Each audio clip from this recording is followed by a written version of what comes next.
Breaking news. Global alliances are shifting faster than anyone expected. Major powers are quietly reshaping partnerships that could redefine global influence.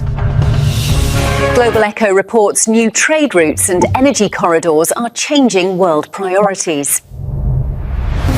From finance to defense, nations are forming new circles of trust, and some are being left out. Welcome to Global Echo, where we bring you the real news behind the headlines that are shaping our world. Today, we're diving into a question that's been echoing across newsrooms and political halls everywhere. Are China, India, and Russia banding together against the United States? So, imagine the world as a massive stage.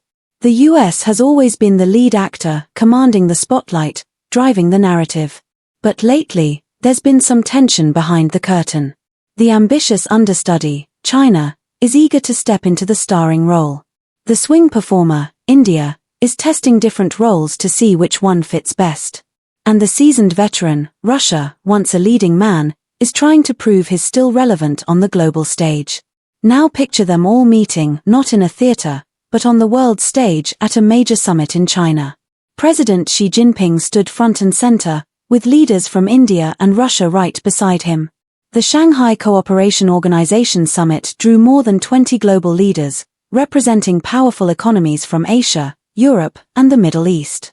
Cameras caught quick, telling moments India's Prime Minister Narendra Modi clasping hands with Russia's Vladimir Putin, both heading straight to Xi, laughing and smiling for the cameras. On social media, the images spread fast. Modi posted that it was always a delight to meet Putin, while Putin called Modi a dear friend. And Xi presided over it all, his tone sharp, his words subtly jabbing at the United States, full of coded remarks that hinted at a shared resistance to American dominance. It's easy to see this as theater, but behind the handshakes, the photos, and the diplomatic smiles, there's a much bigger story unfolding. It's about power, strategy, and survival in a world that's no longer centered around Washington.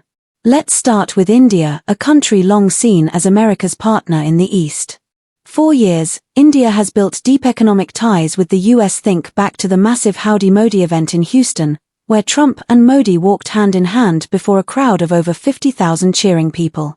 That moment symbolized a partnership on the rise, one built on mutual trade, defense cooperation, and a shared view of China as a threat to stability in the Indo-Pacific. India's exports to the US have skyrocketed over the past few decades, making America its single biggest customer. On the flip side, Washington saw India as a crucial player in the Quad alliance alongside Japan and Australia, a group designed to counterbalance China's growing influence.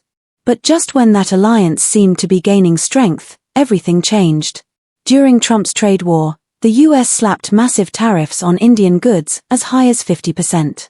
For a country trying to grow its industrial base, that was a devastating blow. Sectors like textiles and footwear were hit the hardest. Businesses that relied on US buyers suddenly faced barriers they couldn't climb.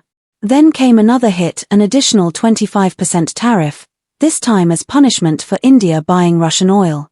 Trump's public comments didn't help either. He posted that India and Russia could take their dead economies down together if they wanted. It was a clear message and not a friendly one. Those actions pushed India closer to Russia, not away from it. And that's where things start to get interesting. Because while India may not see eye to eye with Russia on everything, it also doesn't want to depend solely on the United States. The world's largest democracy has been quietly playing both sides, and right now, that strategy might be paying off. Meanwhile, Vladimir Putin's Russia is facing its own crisis. Sanctioned by nearly every Western power, Russia's once strong global presence has been severely diminished. Its economy is hurting, its markets are shrinking, and its elite are grounded. Ships full of Russian oil have been seized, and assets worth billions are frozen abroad. But even in that isolation, Putin has found lifelines, and both of them are in Asia. China and India have become Russia's biggest oil customers. In July alone, they were responsible for the majority of Russia's crude exports. For Putin, that means survival. For Xi, it means leverage. And for Modi, it means cheap energy. What's unfolding here isn't just an alliance, it's a convergence of convenience. Each country has its reasons for working together, even if their interests don't perfectly align. Putin needs money. Xi wants power. Modi seeks balance. And together, they're testing the limits of a world order long dominated by the United States. China, of course, sees the biggest opportunity.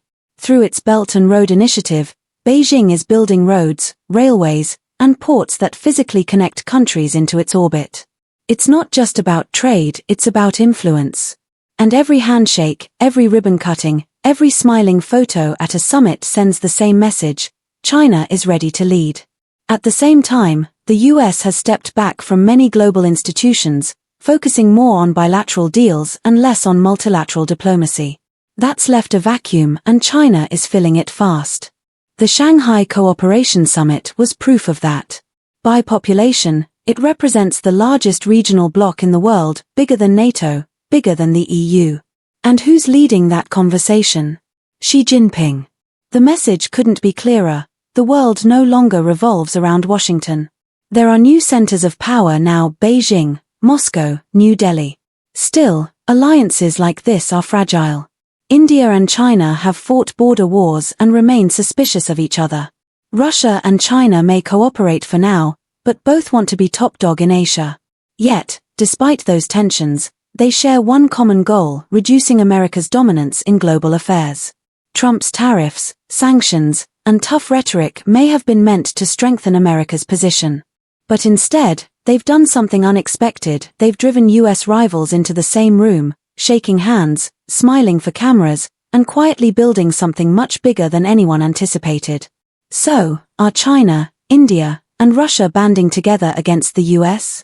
Maybe not in name, not yet. But in practice, we're watching a slow but steady shift. A new kind of partnership is taking shape, one built not on ideology, but on shared interest, survival, and the desire to rewrite the rules of the global game. And as this new order forms, one thing is certain: the balance of power that defined the last century is being rewritten right before our eyes. This is Global Echo, bringing you the stories that shape our world. Don't forget to like, share, and subscribe for more deep dives into the biggest global shifts of our time.